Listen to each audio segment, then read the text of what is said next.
பிறரை பிரியப்படுத்துறதுக்காக பொய் சொல்றது, lying to please people. என்ன நடக்குதுன்னு பார்த்தீங்கன்னா, சவுலோட மரணத்துக்கு அப்புறம் ஒருவன் தாவீது இடத்துல வந்து சொன்ன மாதிரி, நான் வந்து சவுலை உங்களுக்காக கொன்று போட்டேன்னு சொல்லி. இவன் யாருன்னு பார்த்தீங்கன்னா, அந்த நாட்கள் ராஜாக்கள் போகும்பொழுது அவங்களோட ஆயுதங்களை தூக்கிட்டு வரத்துக்கு சில ஆட்கள் ஹெல்ப்பராக வச்சுருப்பாங்க. அந்த மனுஷன் தான் இந்த மனுஷன். ஓகே, இவன் என்ன பண்ணுறான்னா, அவன் சொன்ன மாதிரி சவுல் சொன்னார், இந்த மாதிரி நான் சாக இருக்கிறேன், என் உயிர் போக இருக்குது, தயவு செய்து நீ சாக அடிச்சுன்னு நான் கத்தி எடுத்து அவரை குத்தி சாக அடிச்சிட்டேன் சொல்லிட்டு அவன் சவுலோட வஸ்திரத்தையும் அந்த கிரீடத்தை கொண்டு வந்து தாவீது கையில் கொடுக்குறான். ஏன் கொடுக்குறான் அப்படின்னு பார்த்தீங்கன்னா, தாவீது அதை பார்த்து, ஓ நீ எனக்காக சவுலை கொண்டுட்ட அப்படின்னு சொல்லி. பாருங்கள், இங்கே யுத்தம் நடக்குது, தாவீது வீட்டுக்கும் சவுல் வீட்டுக்கும் அப்போ நடக்கலை, முன்னே நடந்துட்டு இருக்குது. ஆனால் இப்போ சவுலுக்கு வந்து வேற ஊருக்கு கூட அமலேக்கிட் கூட பிரச்சனை ஓடிட்டு இருக்குது. அந்த யுத்தத்தில் தான் சவுல் தோத்து போய் சாகுறான். ஹல்லேலூயா. அதை ஒரு சந்தர்ப்பமாக பயன்படுத்தி செத்து போன மனுஷன் திருப்பி வந்து பேச மாட்டான்னு சொல்லிட்டு இவன் என்ன பண்ணுறான், தாவீது இடத்துல வந்து தயவை பெறுகிறதுக்காக ஒரு பொய்யை சொல்லுகிறான். நீங்கள் பைபிளில் பார்த்தீங்கன்னா 1 சாமுவேல் 31:3-5 நீங்கள் வாசித்து பார்த்தீங்கன்னா, அங்கே எழுதப்பட்டிருக்குது, அந்த மனுஷன் அந்த சவுல் ராஜாவை சாகாடிக்கல. அது ஒரு பொய்யான ஒரு ஸ்டேட்மெண்ட். ஹல்லேலூயா. அங்கே தெளிவாக எழுதப்பட்டிருக்கு, இவன் சாக அடிக்கல. ஆனால் இப்படி சொன்னால் தாவீது பார்வையில் ஒரு தயவு கிடைக்கும், வாழ்க்கை நல்லா இருக்கும்னு சொல்லி அவன் போய் சொல்லுகிறான். ஹல்லேலூயா. தாவீதை பிரியப்படுத்துறதுக்காக, தாவீதை பிரியப்படுத்தி தாவீதோட சேருகிறதுக்காக அவன் ஒரு பொய்யை சொல்லுகிறான். பாருங்க, சிலர் பார்த்தீங்கன்னா இது ஒரு பழக்கமாக வச்சிருப்பாங்க, மற்றவங்களை பிரியப்படுத்துறதுக்காக அவங்க என்ன பண்ணுவாங்க, பொய் சொல்லுவாங்க. மற்றவங்கள ப்ளீஸ் பண்ணுறது, அவங்க கூட நம்ம தயவாக இருக்கணும், அவங்க கூட நம்ம சமாதானமாக இருக்கணும்னு சொல்லிட்டு அவங்க பொய் சொல்லி அந்த பாவத்தையும் அந்த மனுஷனையும் பாவத்தில் வளர்த்து விடுவார்கள்.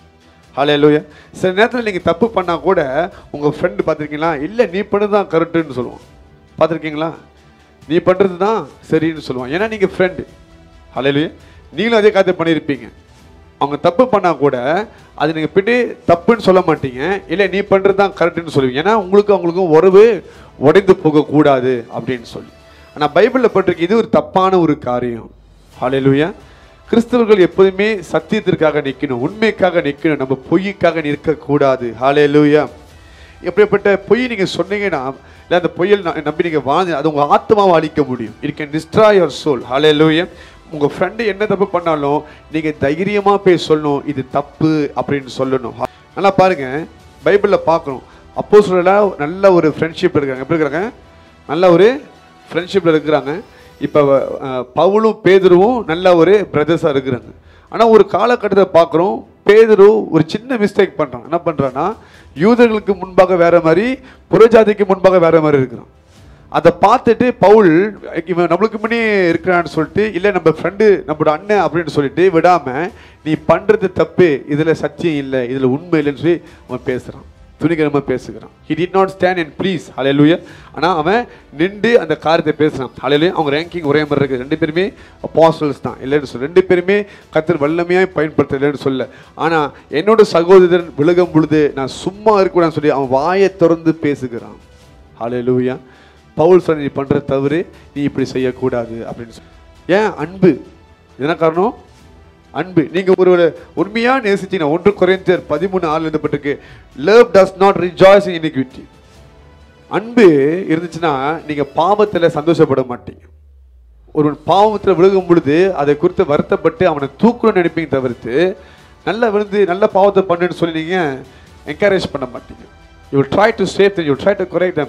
ஆண்டவர் நம்மளை நேசிக்கிற வசி தான் நம்ம பண்ணுற தப்பெல்லாம் நம்மளுக்கு ரிபியூக் பண்ண கடிந்து கொள்கிறார். இப்போ ஆண்டு உங்களுக்கு கடிந்து கொள்ளல, கொரேக்ஷன் கொடுக்கலன்னா, it means God doesn't bother about you. உங்களுக்கு குறித்து அவருக்கு அக்கறை இல்லை, கவலை இல்லைன்ற அர்த்தம். ஆனால் ஏன் ஆண்டு உங்களை வந்து கண்டிக்கிறாரு, ஏன் சரி, இதுதான் காரணம், பிகாஸ் He loves you. இப்போ ஆண்டு உங்களை நேசிக்கிற அந்த அன்பை தான் நீங்கள் மற்றவங்களுக்கு காமிக்கணும். இப்போ உங்களுக்கு தெரிஞ்ச எத்தனையோ பாவத்தில் இருப்பாங்க, நீங்கள் அதை பார்த்தும் பார்க்காத மாதிரி போக முடியாது. அவங்கள நீங்கள் மறுபடியும் வழி திருப்பி ஆண்டவருக்குள்ளே கொண்டு வர முயற்சி எடுக்கணும். So you must understand, if you love your neighbour, you will stand for the truth. பிறரை நேசிக்கிறது உண்மையானால் நீங்கள் சத்தியத்திற்காக நிற்பீர்கள். ஹல்லேலூயா. நீங்கள் பிரியமான ஆட்கள் செய்கிற பாவத்தை பார்த்துட்டு சும்மா இருக்க மாட்டீங்க. You will sound back to them. You will tell them, இது தப்பு, இப்படி பேசக்கூடாது, வார்த்தைகள் சரியா இருக்கணும், இந்த செயல் சரியில்லை, இது மாற்றி ஆகணும். இதான் நீங்கள் பேசுவீங்க. ஏன் பேசுவீங்கன்னா பிகாஸ் யூ லவ் them. அவங்க பாவத்தில் விழுந்து அவங்க பாதாளத்துக்கு போகிறது உங்களுக்கு விருப்பமாக இருக்காது. நீங்கள் போகிற இடத்துல நீங்கள் என்ன பண்ணுவீங்க? தலையாட்டி நீங்கள் பண்ணுறது கரெக்ட் தான், நீங்கள் பண்ணுறது சரிதான், அப்படி தான் பண்ணணும், வெரி குட் வெரி குட். ஆனால் உங்கள் மனசாட்சிக்கு தெரியும் தப்புன்னு தெரியும். பக்கத்தில் பார்த்துக்கலாம் உண்மையா இல்லையான்னு கேளு. எத்தனையோ இடத்த பண்ணியிருக்கிறீங்க. தப்பு பெருசாக பண்ணது அவங்களா இருப்பாங்க, அதை என்கரேஜ் பண்ணது நீங்களும் அதில் பங்கெடுத்திருப்பீங்க. ஹல்லேலூயா. ஏன்னா ஒரு கூட்டம் சில ஆட்கள் இருக்கிறாங்க, எப்படின்னா அவங்க பண்ணுற தப்பை வந்து ஒரு 10 பேர் சேர்த்துக்குவாங்க. நான் இப்படிலாம் பண்ணிட்டேன், சரி தானே, தப்பு இல்லை தானே அப்படின்வாங்க. நீங்களும் உங்களுக்கு தெரிஞ்சிடும் அவங்க தான் தப்பு இல்லை தானேன்ட்டாங்களே.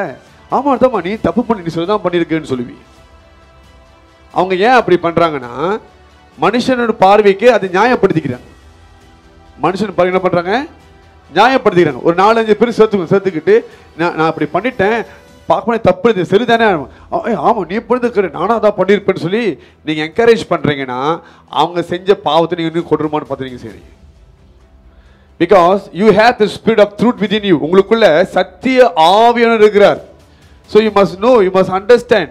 அதுக்குன்னு போய் நிற்கிற இடத்துலலாம் போய்ட்டு நீங்கள் பண்ணுறது தப்பு, நீங்கள் பண்ணுறது தப்பு, நீங்கள் உட்காந்தா குத்தம், நடந்தா குத்தம், ஓகே, என்ன செஞ்சாலும் குத்தம். இவங்களை கொண்டு போய் நீங்கள் ஹெவனில் வச்சா ஆண்டவர் கூட பிரச்சனை பண்ணிடுவாங்க. என்ன ஹெவன் இப்படி இருக்குது, நீங்கள் இங்கே உட்காந்துருக்கீங்க, நிற்கிறது உட்காருங்க, உங்களுக்கு எதுக்கு சேர் தேவையில்லாமல்? They have problem with every people. Even if you put them in heaven, they have problem with God. எல்லா இடத்துலையும் ஒன்று இருக்கும். கேட்டால் இவங்க தப்பு தட்டி கேட்குறாங்களா? யாருங்க தப்ப தட்டி கேட்குறாங்களா? நீ யாரை வேணாலும் தட்டி கேளு, கத்துற தட்டுனா ஒரே தட்டு நீ தட்டிடுவார். Must be careful with that. Hallelujah. You see, நீங்கள் புரிஞ்சுக்கணும். நம்ம அநேகரை அவங்களுக்கு பொய் சொல்லி ப்ளீஸ் பண்ணுறது, பொய் சொல்லி பாபத்தை அழகா சொல்லி பாதைக்கு திருப்பணும். ஓகே, நீங்க சொல்ற பொய் பாருங்க, நீங்க வந்து அவங்களை பிரியப்படுத்தும் போய் சொல்றீங்க. என்ன கேட்டா நீங்க அழகா பேசி உண்மையை சொல்லி பாதைக்கு திருப்பலாம். You can turn them back to the path of God. So this is what you should understand. Okay, நீங்க பிறரை பிரியப்படுத்துறதுக்காக பொய் சொல்லக்கூடாது. சில பேர் சாட்சி சொல்றேன்னு சொல்லிட்டு, அதாவது பாஸ்டர்ஸை பார்த்தா முக்கியமா சாட்சி சொல்கிறேன்னு சொல்லிட்டு, பாஸ்டர் நீங்கள் ஜெபிச்சிங்க நல்லாச்சு பாஸ்டர், எனக்கு தெரியாது பொய்யின்ட்டு, எனக்கு தெரியாது பொய்யின்ட்டு, நீங்கள் ஜெபிச்சிங்க பாஸ்டர் நல்லா ஆச்சுன்ட்டு. சில பேர் சாட்சி சொல்லும்போது நம்ம மனசுக்கு தெரியும் இது ஜெனுவின் இல்லை. பொய்யான சாட்சியை கொடுத்து கர்த்தரை மகிமைப்படுத்த முடியாது. நம்ம சத்தியத்தை பேசணும், உண்மையாக நடந்திருக்கணும். ஸோ பாஸ்டருக்கு இப்படி சொன்னால் ஹாப்பியாக இருக்கும், பாஸ்டர் நமக்கு அட்டென்ஷன் கொடுப்பாரு, நம்ம இந்த மாதிரி பொய் சாட்சி சொல்லுவோம்னு சொல்லி அது ஒரு கூட்டம் இருக்கும். ஸோ யூ மஸ்ட் அண்டர்ஸ்டாண்ட், பாஸ்டரை பிரியப்படுத்துறது கூட நீங்க பொய் பேசக்கூடாது.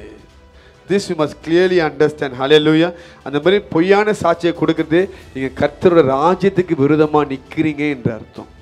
இன்னைக்கு ஒருத்தன் தப்பு பண்றான், அந்த தப்புக்கு நீங்க வந்து ஆமா நீ பண்றது சரிதான்னு சொல்லி நீங்க என்கரேஜ் பண்ணீங்கன்னா நாளைக்கு அது உங்களுக்கு விரோதமாய் திரும்பும். உங்களுக்கு செய்யும் பொழுது அவன் கேட்பான், அன்னைக்கு நான் அப்படி பண்ணும் பொழுது நீ ஓகே தானே சொன்னேன், இப்போ ஏன் நீ உனக்கு ஒரு போய் இப்படி பண்ணு கேட்பான்.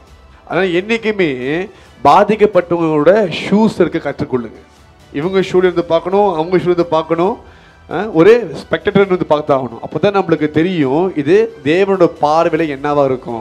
ஒரு சைடே ரத்தம் சம்மந்தப்பட்டிருக்குது, நம்ம குடும்பம், நம்ம சொந்தம், இதெல்லாம் பார்க்காம நம்ம நியாயமாக நீதியாய் நடந்துக்கணும். ஹல்லேலூயா. அதை தான் கர்த்தர் பார்க்கிறார். ஹல்லேலூயா.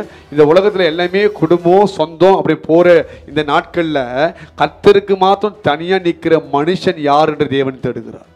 சத்தியத்துக்கு யாரை நிற்பா அப்படின்னு ஆண்டவர் பார்க்கிறார். புரிஞ்சுக்கணும். Do not lie to please people.